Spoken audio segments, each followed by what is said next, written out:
Welcome to First Strike here on VSiN. I'm your host, Dave Ross. For the next hour, going to break down Noche UFC right here at T-Mobile Arena in Las Vegas. Should be an incredible title bout as we have a rematch at the top at 125 pounds for the ladies. Alexa Grasso going to put her strap on the line for the first time against Valentina Shevchenko, the former champion and once regarded as the GOAT of this division. Can she regain her crown? We're going to have Nick Kalikas is going to join us with Jordan Sherwood, Dan Vreeland, and Reed Kuhn to break it all down in this very hour. Let's look back to what we saw at UFC 293. Oh my goodness.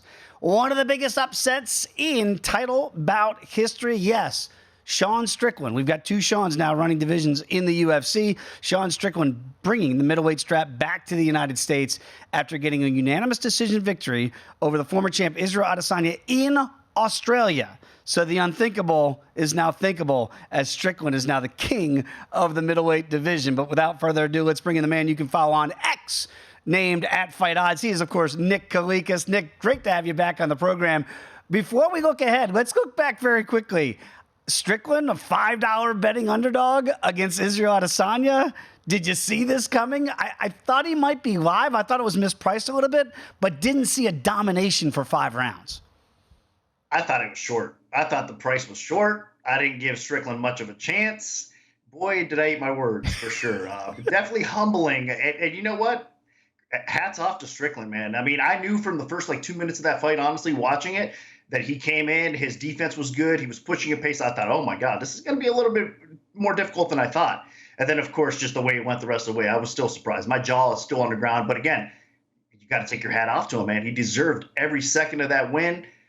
Wow, I'm still in shock, though. I'm right there with you very quickly because this is what you do and you're so good at it. If we don't know what's going to be next for Strickland, right? Maybe it's an immediate rematch against Izzy. Maybe DDP gets in there and gets a title shot.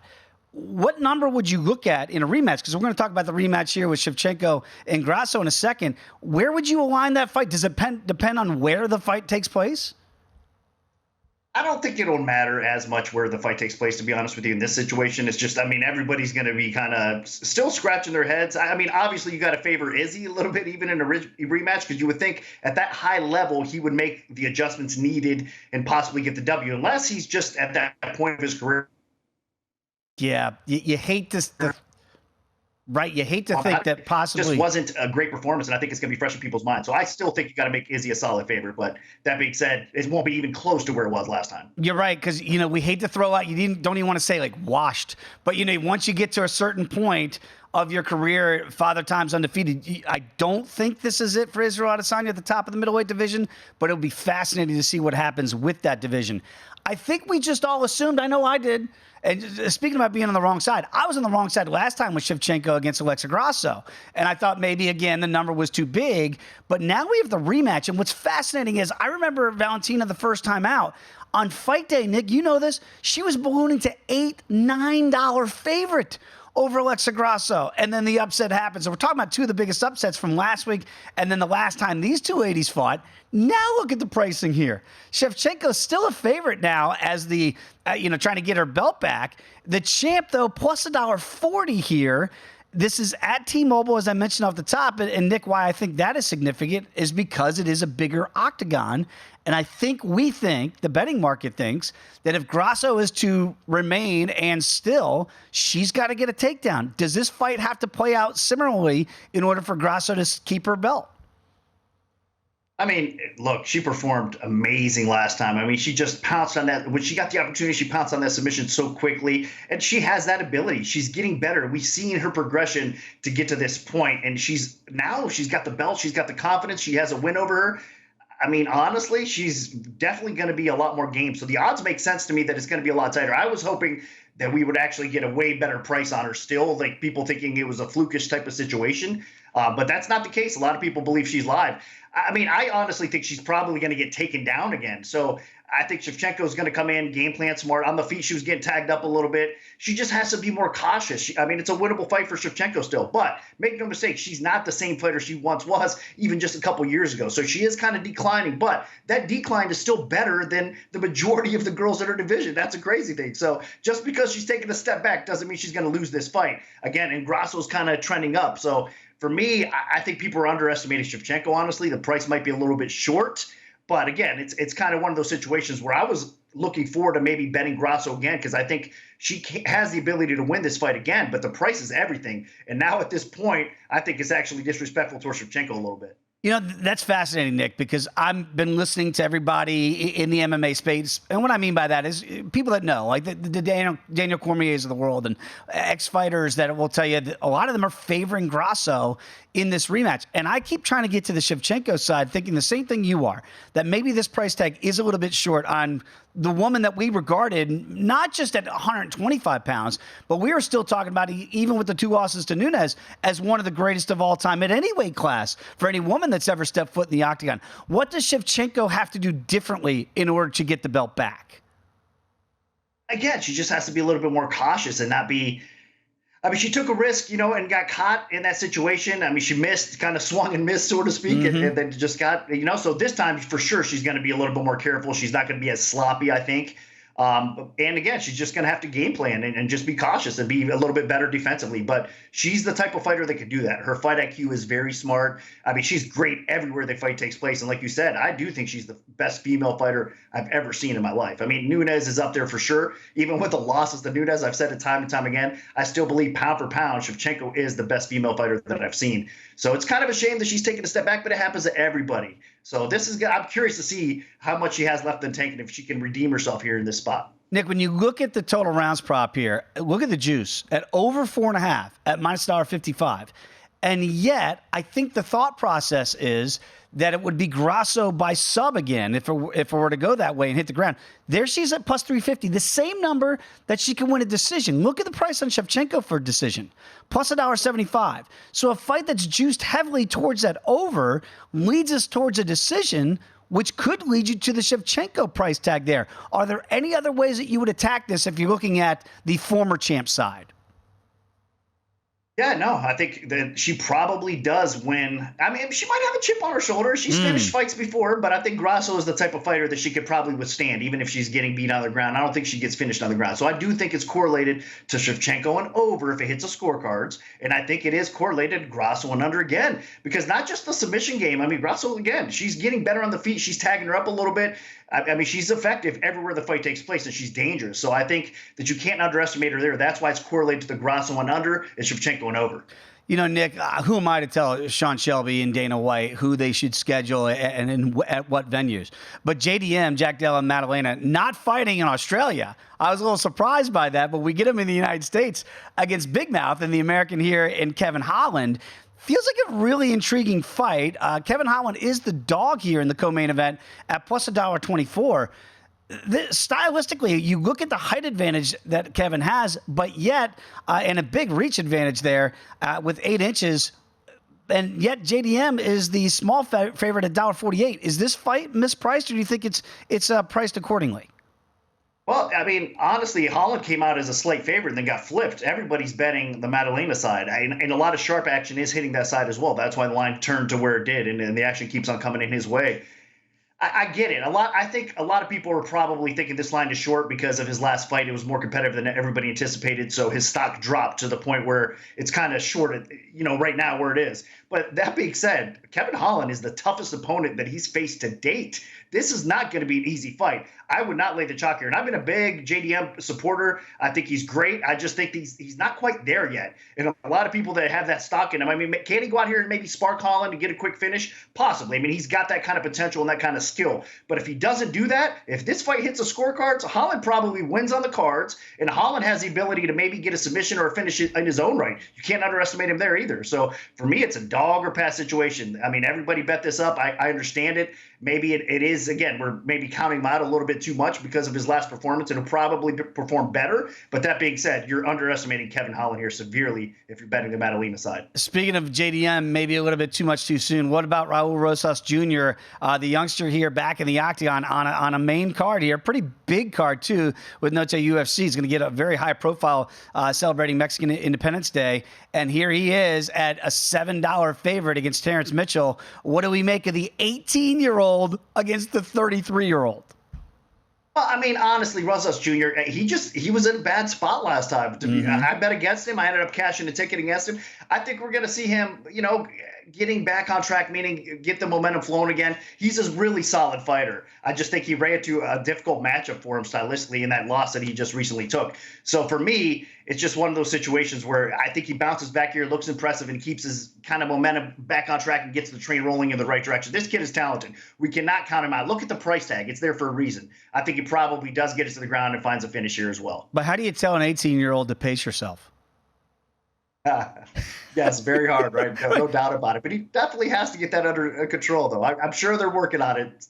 There's no doubt. He just goes, it's all gas, no brakes. And sometimes even at 18, you still need to worry about that cardio a little bit. I see the hat there. UFC on the line. Nick, tell the people where they can see you and the shows that you guys have.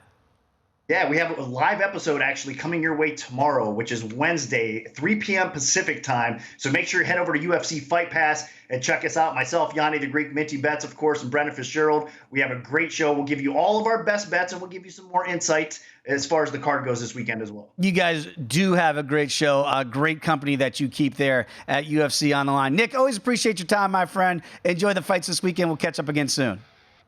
Thanks, guys. Enjoy the fights. There he is, everybody. Nick Kalikas. Give him a follow on X if you're on there, at Fight Odds. Okay, when we come back, going to go to the Windy City. I know Bears fans are still upset about their loss. Let's talk some UFC with Jordan Sherwood next here on First Strike.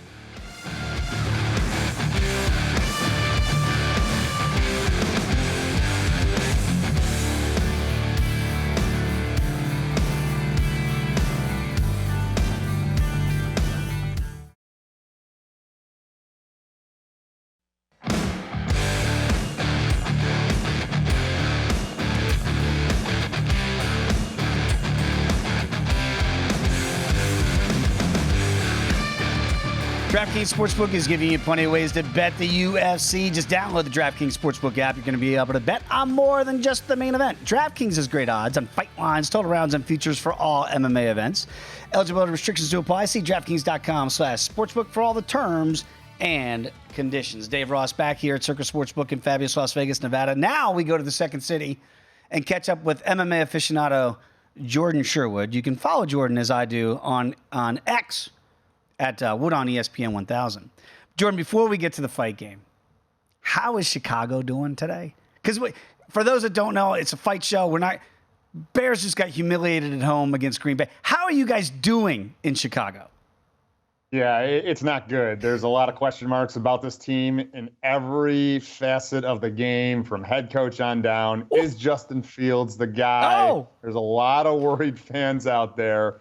And look, you think you're optimistically about going to Tampa to take on Baker Mayfield and the boys, but they just went up and beat Minnesota. So who knows? I think maybe let's just say it's a week-to-week league, and we'll be feeling a lot better after Sunday afternoon in Tampa with the Bears 1-1. See, that's our football talk for the show. He's got the Bears lapel. He has not given up Chicago. He is still one of yours. Okay, let's get to some of your picks that you like on this fight card. And I like that you've got some fights here on the undercard. And I want to get to one in particular, Jasmine Jasudavicius, the Canadian, against Tracy Cortez. Pretty evenly lined fight here. Cortez right now about minus $1.22.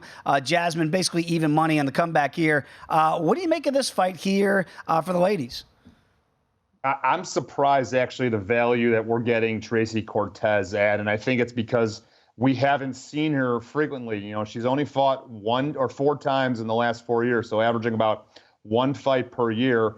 But this is a woman now on a 10-fight win streak, including a victory over Erin Blanchfield, which obviously, as it continues to age, is ever more impressive, and has, I think, of all the skill sets we're going to see take place in this matchup, the one advantage, and that's in the takedowns. If she remains off of her back foot, if she doesn't get pressured like Jasmine likes to do against her opponents, and someone in Jasmine who's susceptible to the takedowns, I think that absolutely we're in a situation where Tracy Cortez can control this fight, work the takedowns, and obviously, register those points in the judge's mind to get her hand raised via decision. And that's how she wins fights too. I mean, I'm not looking at an inside the distance here play or an under. Tracy Cortez is a lady that goes to the judges' scorecards. 8 of her 10 wins have come via decision. But I think that's the method of victory. I think it's very plausible that's going to happen. And I like the value we have her on a Tuesday. Now, you have her for a decision at plus $1.40, but remember, you can just lay it at $1.22. Do you want to get cute with that in case she does get something inside the distance, or do you think it's decision or bust and take that plus money? Look, I know we're going to get at some point to the main event here, but I think that this UFC Noche fight card could mean something special to these, Mexican-American fighters, these Hispanic fighters. So we could see some finishes, some dramatic stuff. So probably lay off of that. I think Tracy Cortez just gets the win because there's enough value in her to believe that maybe she gets the finish via submission, or she gets her hand raised via the judges' scorecards. All right, let's keep going on the undercard. I know you've got a pick here on Charlie Campbell against Alex Reyes, and right now Campbell, rather sizable favorite here. What do you make of this one? Are you looking to attack it a different way instead of laying that big number? Yeah, a lot of unknowns in this fight for sure. Obviously, Charlie Campbell, we're high on him. A lot of reputable performances on the regional circuit. He comes from the Ray Longo, the Longo Serra camp, which obviously produces a lot of great fighters. And Alex Reyes, he has not fought in 6 years. Like what? You could do a lot in 6 years. 6 years ago, I had one kid. I was in Florida, and Chicago wasn't even on the radar. So much has had to have happened. And look, yes, he has had some fights get canceled. He obviously has a lineage. His older brother, Dominic, obviously he's a very successful fighter in the UFC. But look, 6 years is a lot to work on. I think there could be some sort of, element of being overwhelmed. Campbell is a fast starter. He hits like a truck, and he's a finisher. So a little bit too risky for me to just say, hey, money line on Campbell straight up. But I think he overwhelms Reyes, and we're going to play it inside the distance in the under, both on the Campbell side. 6 years ago, I was right there in Chicago, probably getting Dunkin' Donuts every day on Madison Ave. You know exactly where that is, Jordan. Okay, let's get to the co-main and the main event here on this card. And fascinating fights for different reasons, I believe. When you look at Kevin Holland, and again, JDM's going to be matching up with here in the co-main event, Holland talks a big game. That's why he's got the nickname Big Matt, but he backs it up a lot of time. Jack Della Maddalena is now the now fighter, right, at 27, but it's not like Kevin Holland's 35. He's just 30. So this feels like a pivotal bout at 170. What do you make at Holland as a dog? Yeah, I think there's value there early in the week. Look, Holland's not going to have to contend with a wrestler. That's what we've seen cause him issues in the past. Obviously, you think of the Khamzat Chimaev fight, he was completely overwhelmed. So this is going to be a stand-up affair. His athleticism, his power, his reach, very difficult to model, albeit JDM just was in there with, athletic, long welterweight and Randy Brown a couple of fights ago. But JDM did not look good his last time out. And, obviously that has, surprised a lot of people on short notice taking that fight and going to the judges' scorecards, maybe even winning the fight. But I think Holland carries surprising power for his frame. And I think it's going to be a lot to deal with for JDM. So I think at plus money right now, Kevin Holland is certainly worth a shot because in my mind, Kevin Holland has been in there with better fighters and JDM has not. What's interesting, too, when you look at the prop side, okay, it is juiced heavily to the under in this potential 3-round co-main event here to $1.45. So if we think there's finishing potential, the KO prop for JDM is plus $1.85.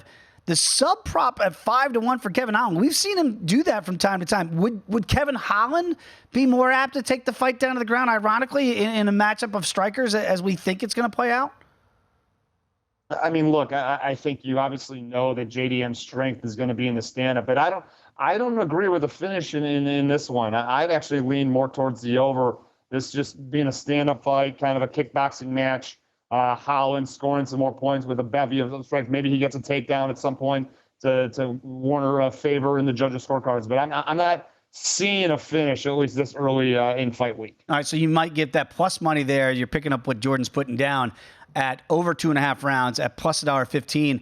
And again, if you like the fight, just go the distance and not even pick a winner. You can get over $1.30 I'm seeing right now on the screen. So maybe some value there for the fight to go all three and what we think will be a stand-up affair. We think in the main event, in a rematch here for the 125-pound strap, that Valentina Shevchenko would like to keep this fight standing after what we saw the first time around against Alexa Grasso, now the champion. But, Jordan, the fascinating thing for me is Valentina is not inept on her back. It was just that Grasso, when she saw her opportunity, seized it and sunk in that finish, and it was almost like what hit Valentina. What do you make of the rematch here? And now is Valentina fearful of a takedown in this rematch? I don't think it's fearful. I think it's knowing that if this fight goes to the ground, she could be in trouble. I think there was a comfortability factor as a dominating champion that she's just going to be able to dictate wherever the fight goes against Alexa Grasso the first time out. That's not the case now. I mean, look at the price on Valentina Shevchenko, $1.57. Prior to that, minus 600, minus 500, minus 1250, 1300, 1100. Like, obviously there's a lot of respect for the current champion, Alexa Grasso. She pulled off the upset, but this is similar to what we talked about with John Jones making his heavyweight debut with Cyril Gane. There is tremendous value, in my opinion, for Valentina Shevchenko at this price as it currently stands. She's well-versed everywhere. It might have been just, lackadaisical approach as a dominating champion. She's going to be ready, and she's going to have to be, because Alexa Grasso obviously going to carry that momentum of the UFC Noche that I think is going to be favored in the crowd. Like, these Mexican-American fighters, these Latin fighters are going to feel that and want to, live up to the moment. But I think Shevchenko is ready to reclaim her title. And I don't know how much it plays into the fighter's mentality, but I'm curious, Jordan, from a betting perspective, if you think it factors in. When we saw Israel Adesanya lose last week to Sean Strickland, the debate was, is he the greatest middleweight?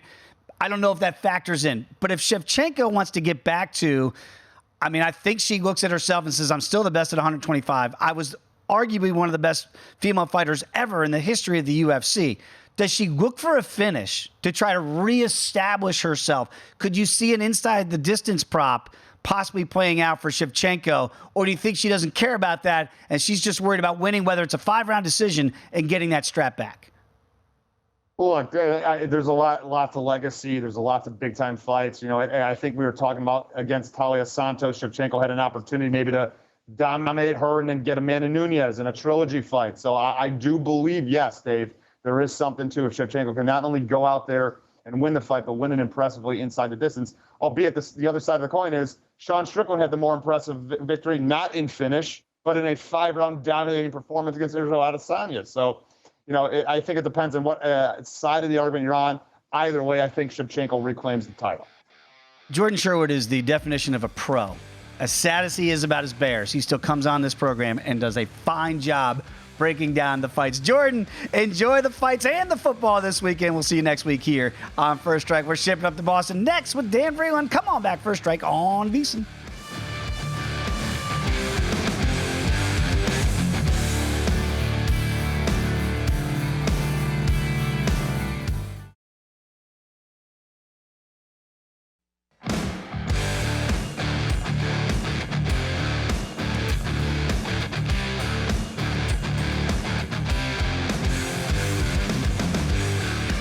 Start your morning with VSiN Daily Morning Bets. Josh Applebaum gives you every piece of info you need to be ready for betting the day's biggest games in just 15 minutes. He discusses line movement, injuries, and what you need to be looking at before you place those wagers. So make the VSiN Daily Morning Bets podcast part of your morning routine. Download and subscribe wherever you get your podcast.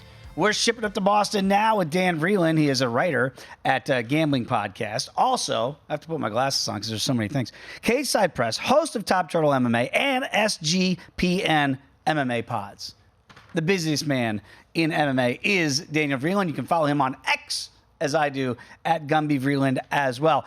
Dan, we like to start off with this each and every week. Your favorite fight to watch, maybe not to wager on, and then conversely, your favorite fight to wager on. So I'm really excited about the Jack Della Maddalena versus Kevin Holland fight. I think that's going to be absolute fireworks. Nobody wants to grapple in that fight, and I appreciate that. So I'm most excited about that one. The one I'm most excited on wagering on is I actually like Jasmine Jasudavicius quite a bit against Tracy Cortez. She's coming in right now. I think I saw even money she was posted at most recently. She's dipped down into the plus a couple of times, and people have had Tracy Cortez in the negative. But I really think the physicality is going to be really tricky for Tracy Cortez. She showed how physical she could be last time out against Miranda Maverick. And if you can be physical with Miranda Maverick, you could be physical with just about anybody in that flyweight division. Plus, I think the reach for Jasudavicius plays well. So the fact that you're getting plus money on her against somebody who's had a little bit of a layoff in Tracy Cortez, I like Jasudavicius quite a bit. I know you're in Boston, and I know you like Jazzy J. Is there a Canadian bias that I sense a little bit with some of your fight picks? Well, actually, it's funny you mentioned that. So my co-host on the MMA gambling podcast on the Sports Gambling Podcast Network is Canadian. However, he fades all the Canadians. I play all the Canadians. So there is a little bit of a Canadian bias there. I love it. I actually like the rationale a lot. Now, do you worry, though? Again, it's Noche UFC. It's going to be right here in T-Mobile Arena in Las Vegas, and we get it. We're celebrating Mexican Independence Day. Do you worry about some of these fights when they hit the cards? I mean, it's not like you're going to Australia, and yet Sean Strickland still won a decision against Israel Adesanya in Australia. Do you worry about that at all? Because you know the crowd's going to be raucous here in Vegas. Yeah, I think that more than anything, if you're worrying about anything, you worry about the fighters getting hyped up. Because the fact of the matter is I've even talked to some of these Mexican fighters on the card. Like I talked to Fernando Padilla, and like they are jacked up for a card that is filled with Mexican fighters. So like you might worry about that a little bit, but as far as the scorecards, I think the Vegas Commission is usually one of the better ones. It's not, like I say every time, it's not Texas. So I try not to worry too much about what the scorecards will look like. I think you nailed it though on the head that the people that don't know what adrenaline dump is, it's a real thing, and sometimes, as you mentioned, sometimes you want to put on such a big show. It is a big card. It is T-Mobile Arena. It's not Apex. So I do worry a little bit about that. You mentioned Padilla here, a big favorite against Kyle Nelson. What do you make of Fernando's mentality coming into this fight after talking to the fighter? Right now, he's over about a 250 betting favorite. I actually think the negative 250 is a little wide. I think Kyle Nelson is kind of being looked down upon here, and I'm not quite sure why. I guess early in his career, he had a couple of bad performances. I do really think Padilla is going to win here because I like his length. I like his power. The way he knocked out Julian Erosa was really impressive to me. But I just can't lay that kind of chalk on him. I think negative 250 is too wide. If I were to look for a place where I could like Padilla and I could think that Padilla was going to win this fight, I would probably look for the KO prop. I think Nelson is hittable. While he has been durable in the past, I don't think he's faced anybody who can hit quite like Padilla can. And look, Padilla went in there and knocked out Julian Erosa, a guy who from time to time has shown pretty decent chin, although he's been knocked out once or twice.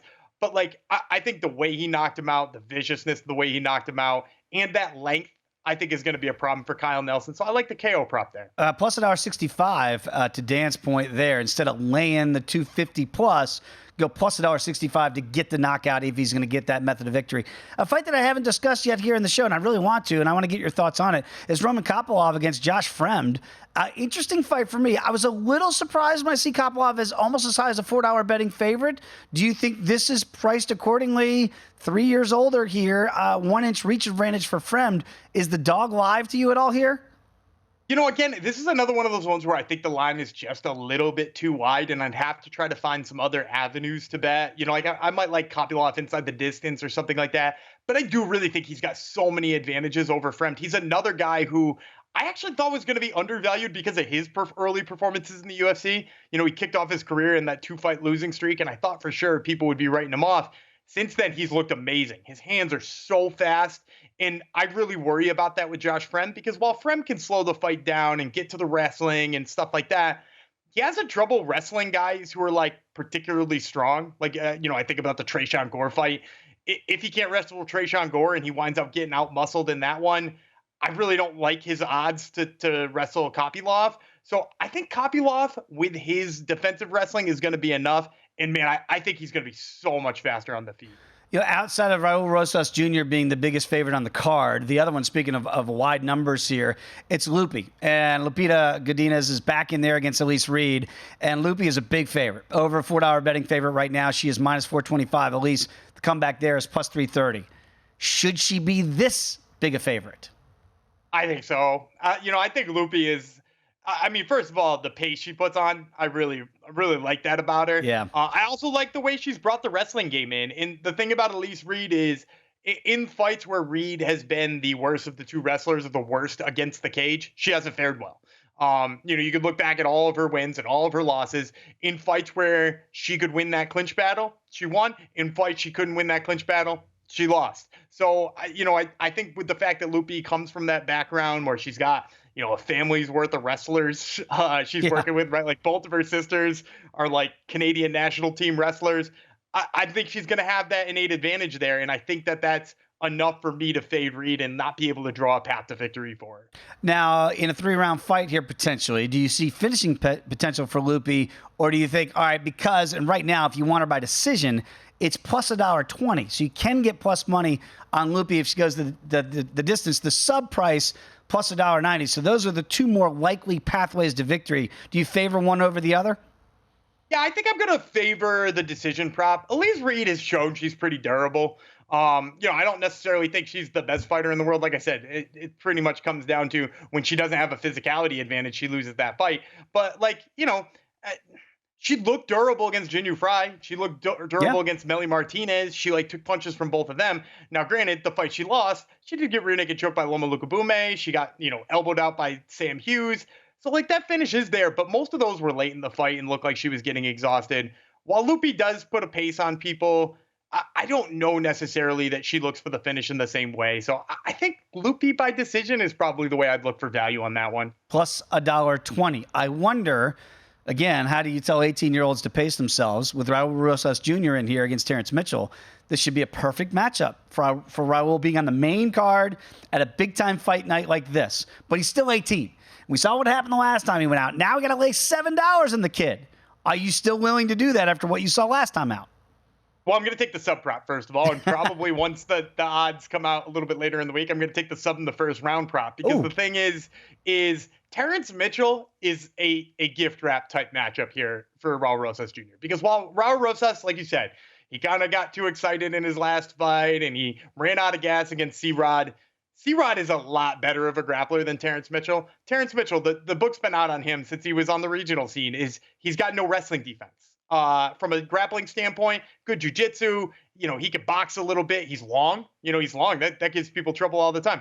But he's on his back almost immediately in every single fight. And with the way that Rosas moves through his paces and moves through his passes, I think he winds up with a submission, 2 minutes into this fight. Minus $1.60 just for any time sub, but that first round sub, that's going to be juicy plus money right there. Okay, let's get to the main event here. Alexa Grasso is now the champ against the former GOAT. I don't know if she's still the GOAT, Valentina Shevchenko, but I think she'd like to get back to GOAT status at 125. Do you say and still or and new once again? I think I'm going to say and still. I like fighters in rematches kind of all the time. The stats are kind of out there. It's hard to beat a guy after they just beat you. Mm-hmm. And also, there's not really anything fluky about her win, right? You looked at the Israel Adesanya versus Sean Strickland fight, and you might say, look, Izzy didn't look himself. He looked slow. When was he ever the guy who was worse at cutting off angles? There's lots of fluky things there. In the Alexa Grasso fight, she just looked better all the time. She's always looked like a fast striker. She looked like she's added some wrestling to her game and some grappling to her game that makes her, a little bit more well-rounded. I think she's going to be the faster, sharper fighter than Shevchenko. And the fact that she's now coming in on plus money makes me all the more willing to play that. I used to say this all the time when it came to Evander Holyfield against Mike Tyson. I don't know what would be different. They fought twice. Tyson lost twice. I think they fought 10 times. He might have lost 10 times. Fascinating to see if Grasso is now the kryptonite to Valentina Shevchenko. Great stuff, as always, Dan. Enjoy Boston. I'm assuming still hot up there? Oh, yeah. Very hot. Sweltering hot. Wait, where's your JDM part? Can we see the JDM right there?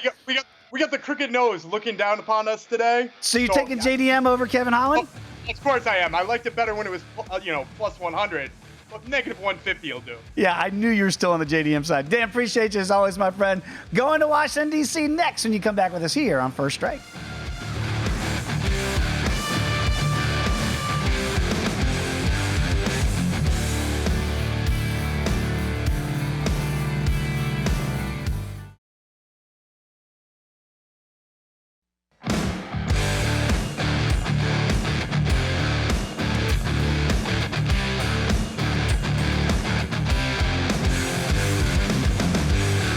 We roll on this edition of First Strike. Dave Ross here in Las Vegas. Go out to Washington, D.C. Catch up with Reed Kuhn. You can follow him on Twitter as I do at Fightnomics. He is the author of a book of the same name.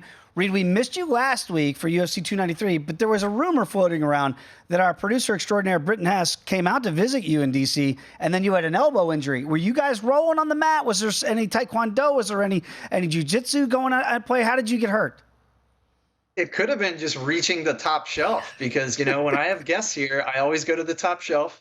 They always get the best of what I have. So that might have been it, just reaching for a scotch bottle. That's it. You get the good stuff. Britton, you showed them a good time with that good stuff off the top shelf. We appreciate it here at First Strike. I was watching on Twitter today, on X, and I saw your tweet come out about rematches.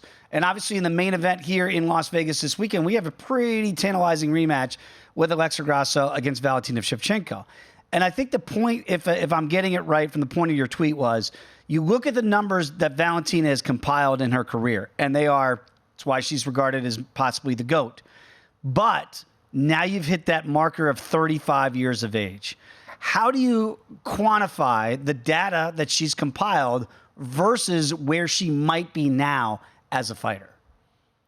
Well, obviously, age is an important number to my models. It was a heavy focus in the book that I wrote.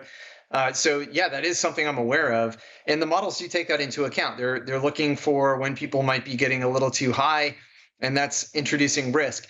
However, I will say her career, as impressive as it is, she has fought some of the best, including Amanda Nunes, and gone 5 rounds with her.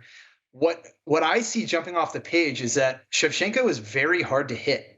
And that is a common element of a lot of longtime champions because they don't get that cumulative damage the way a sloppier fighter might get. And that's what we saw in the first fight. She was actually, I think, winning round to round and not getting a whole lot of damage. It was the sudden submission. I mean, it really was surprising when it happened because Grasso was losing that fight and then all of a sudden it was over. And that's what's impressive. And so obviously we're seeing the odds swing heavily the other way, not just on the opening line this time around, but even on what's going to be the closing line. Like we're still seeing some backers on Grasso push that price down. And so I actually don't know where I'm going to land. I think the logic still says it's Shevchenko is a logical favorite. She should be winning round to round, but is she now more vulnerable? Is she making mistakes? Are people catching up with her game, finding those holes, finding those moments? That's a concern. I did make money on Grasso last time. That does not mean I'm necessarily going to bet her this time. I got to see where the prices land. By the way, I love the Uber tail of the tape that you do and really introduced to the sport years ago here with your models. And the checks do go to Shevchenko's side with the one huge check being age, and that Grasso is 30, and as you allude to with Shevchenko being 35. Would she have to do something differently in your eyes to regain it, or more of the same and just avoid being caught? Because once Grasso did get that opportunity, boom, she did not let that pass by. Now, that's one of those out of the cage factors that is not in the models, but I accept that it is real. Momentum does count. Confidence is important in this game. We just don't have a way to quantify that necessarily in the models. And here Shevchenko is getting shocked by everyone in a massive upset. That's got to hurt your confidence. And Grasso, on the other hand, she is now proving that she can do it. So maybe she fights more aggressively than last time. Maybe we see her a little bit better in the stand-up. Willing to take some shots. Shevchenko is not really a power striker. She's more of a point striker. She's very technically sound. So if Grasso is willing to be more aggressive, she might be able to close that distance a little bit more often, and that might open up opportunities.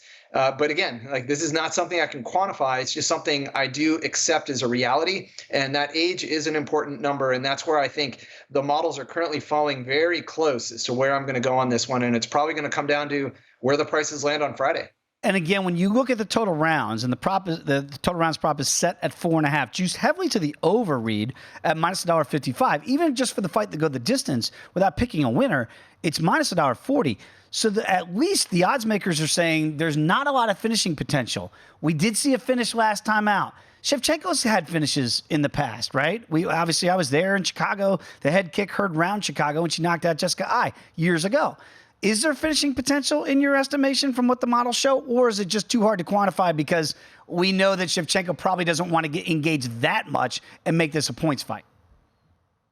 I think if there is a finish, it's probably more likely to be a submission. Both girls are very good with submissions. They have them, they've used them, and I think they are going to even themselves out on the feet. I see Shevchenko trying to score the points, Grasso trying to be a little bit more aggressive.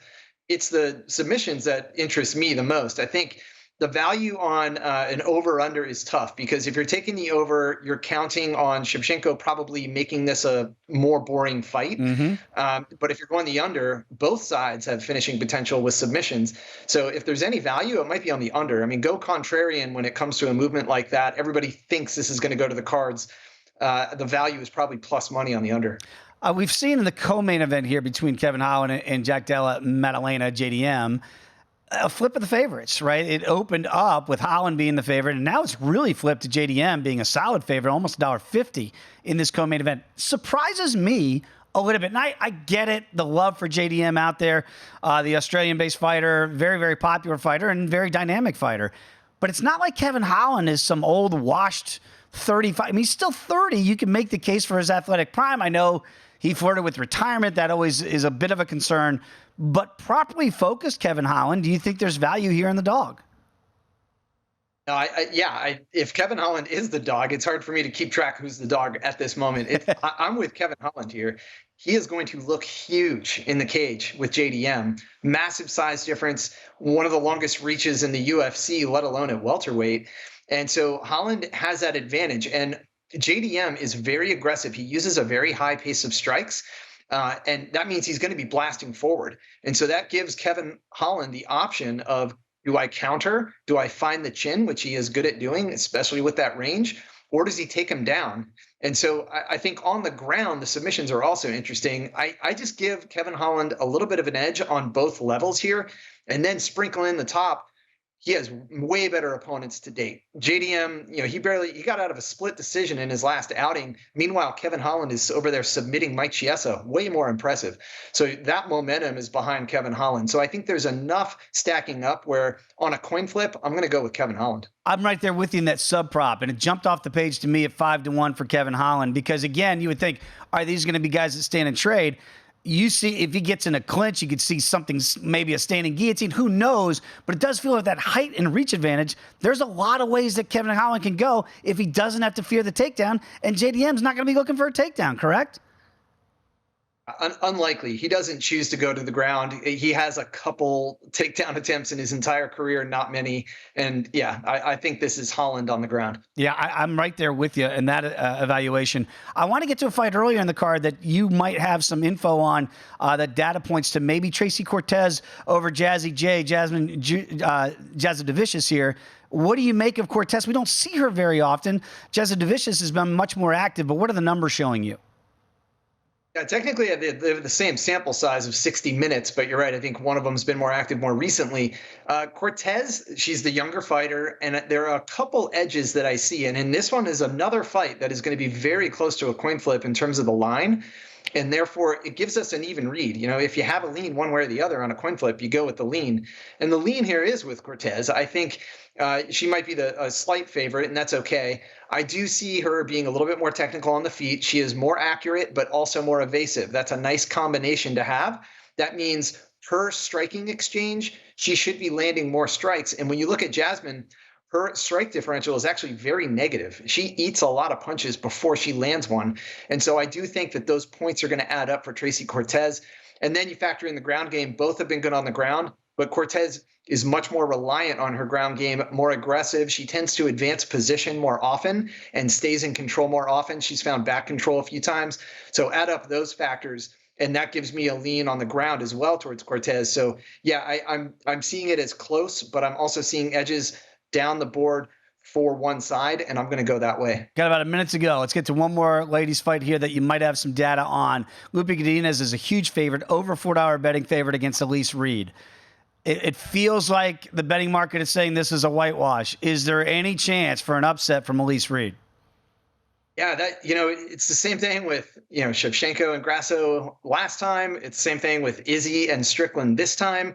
When the models are run, they're looking at the market implied win probability. And while I admit that Godinez is the justifiable favorite, the probability is coming out on the side of saying, hey, sprinkle a little bit on Elise Reed. She's still a live dog, even at long odds. In the long run, I do know that these bets do pan out. Even though I'm saying I expect the favorite to win, there's value on the dog. So this would be a small value play on a long line.